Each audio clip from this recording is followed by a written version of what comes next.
The Chicken Pox Panic, Chapter 9. The next morning, Abby dashed over to Stacy's. "Did you call your dad?" Stacy stood in the doorway. She zipped up her jacket.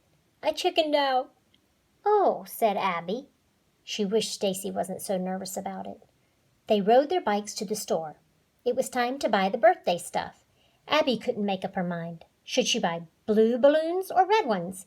"This is my Korean brother's first birthday in America," said Abby. "Get him American colors," Stacy suggested. So Abby bought red, white, and blue balloons. Later, they hid the party stuff under Abby's bed. Then Stacy went home. After lunch, Stacy phoned. "Can I come over?" She sounded excited. "Sure," Abby said, pulling off her sneakers. Ding dong! The doorbell rang. Abby ran to the front door in her socks. Stacy flew in the door, grabbing Abby's arm. "I'm not adopted!" "How do you know?" "I called my dad. He has my birth certificate, and he's going to send me a copy." They dashed upstairs to Abby's room. "And that's not all," Stacy said. "He wants to come visit me sometime." Abby closed the door. This was super double-dabble good. Stacy sat on the rug. So did Abby. "This is the best day of my life," Stacy said. She pulled off her sneakers. "The mystery of my birth is solved." Abby laughed. "And you solved it." She reached under the bed and pulled out a bag of balloons. "If you need any help with the party, let me know," Stacy said. "I'm not the best detective, but I'm a good fixer-upper." Abby ripped open the balloon bag. "Can you blow up balloons?" "Sure," said Stacy, and she blew up a blue one. It made her face bright red. Abby clapped for her. "I can't wait for the party." Just then, Carly came into the bedroom. She had pink bumps on her face and her arms and face. She was moaning. "Look who's got chicken pox," Stacy said. "Oh, no," Abby gasped. "Stay away from Sean." "That's right," Stacy snapped. "If he gets them, there goes the party."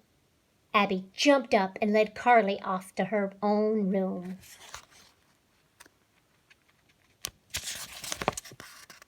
Chapter 10. It was 3 days before Sean's party. Little Jimmy was sick in bed with chicken pox. Itchy spots were in his nose and in his hair. They were nearly everywhere. Dee Dee Winters had them too. And Jason Birchall missed school. Abby was worried. Who's next? 2 days before the party, Eric and Duncombe broke out with chicken pox. After supper, Sean did too. "Rats," Abby said to her mother. "Now we can't have the party." "But you can still bake a cake," her mother said. "Sean would like that." The next day, Abby hurried to the kitchen.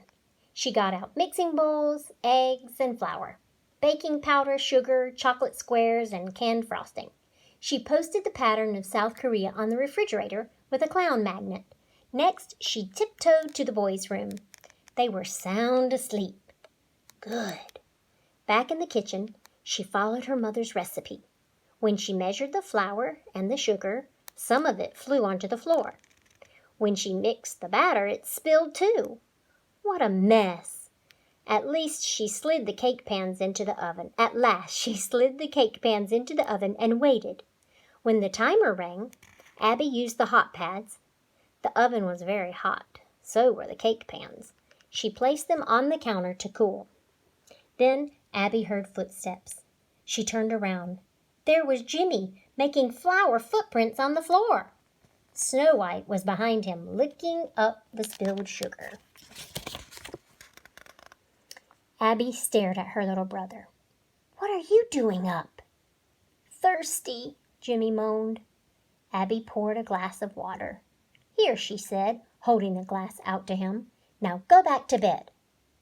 "Not tired," he said, scratching his spots. "Don't scratch," Abby said. "It'll make marks." He walked to the refrigerator, tracking flour everywhere. Reaching for the map of South Korea, Jimmy slipped and fell. "Ouch!" he cried. Abby helped him back to bed. Sean was still fast asleep. Whew, close call. Gotta hurry, thought Abby, tiptoeing back to the kitchen. She turned the first cake pan upside down. It was so hot it burned her fingers.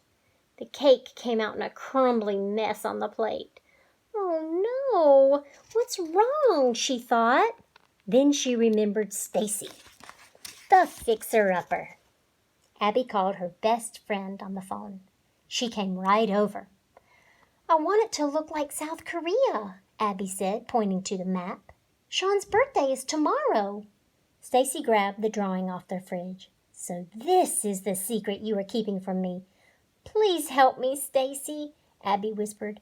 I'll never keep secrets from you again, I promise. Stacy smiled. It's a deal. Now, first of all, the pans have to cool before you dump out the cake, she explained.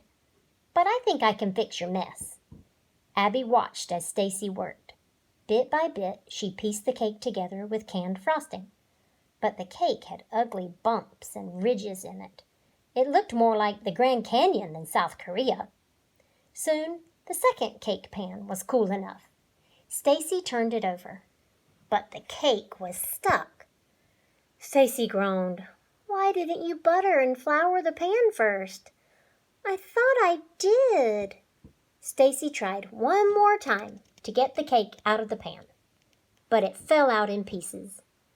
Abby looked at the cake in horror. Oh no, she cried. Oh, forget it. Just give me a streamer, Stacy said. What for? To hold the cake together, Stacy said. Abby had never heard of such a thing. Did Stacy really know what she was doing? Abby ran to her room to get the red streamers. There was no time to waste. Chapter 11. Abby rushed back to the kitchen with red streamers and tape. Stacy wrapped the streamer around the cake. She stuck tape on the end. Then she stepped back to have a look. Abby felt like a jitterbox. She didn't know what to think of Stacy's repair job. Shouldn't we frost it all over? Abby asked. When it cools some more. Stacy slid the 2-layer cake into the freezer. When she closed the door, she leaned against it. Remember that pot roast you bought with your own money? Abby felt jittery. Sure. Why? Well, my mother noticed it was a different brand, so I told her what we did. Stacy paused. I told her everything. I'm glad you did, Abby said. I knew we were wrong. Stacy grinned and washed her hands. She wants you to come for supper tonight. She does? Stacy laughed. We're having your pot roast. Abby's jitters were gone. I'll tell your mother I'm sorry in person, she said. Then she set the timer. In 15 minutes, she would check the cake. When Stacy left, Abby sat at the kitchen table. She thought about Sean's chicken pox. She thought about the birthday cake. What an icky mess it was, even with the red streamer holding it together. The white frosting could never hide the ugly mess. It still looked like the Grand Canyon, instead of South Korea. Then Abby had an idea. She searched the pantry and found what she needed. A bag of red cherry chips. Abby's cake still had a chance. It would be first rate after all. Her cake could have the chicken pox. The red cherry chips would hide the lumpy, bumpy cake. It was perfect. Abby danced a jig around the kitchen. The buzzer rang. Abby jigged to the freezer and took out the cake. Ready! The next day was Sean's birthday. Abby got up early and decorated the kitchen with red, white, and blue balloons. Even though the party was off, she wanted to surprise Sean. After lunch, the doorbell rang. When Abby opened the door, there stood the cul-de-sac kids, chicken, pox, and all. Surprise! They shouted. Surprise on you, Abby Hunter! Letting her friends inside, Abby giggled. It was definitely a good surprise. The kids cheered when they saw the kitchen. Abby gave everyone a red marker. "Let's put red spots everywhere. We'll give everything the chicken pox," she said. And that's what they did. The balloons and the napkins were spotted. Even the streamers had pox dots. Abby put red sticker dots on the dog. Now Snow White had chicken pox too.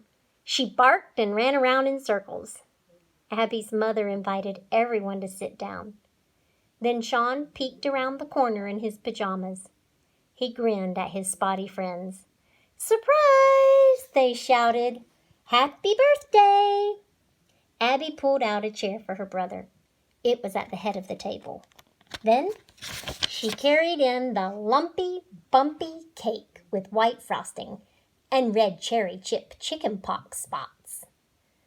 Mother lit the birthday candles. They were white with red polka dots. "Happy, happy birthday, son," she said. "Make a wish," Abby said. Sean closed his eyes. There were spots on his eyelids.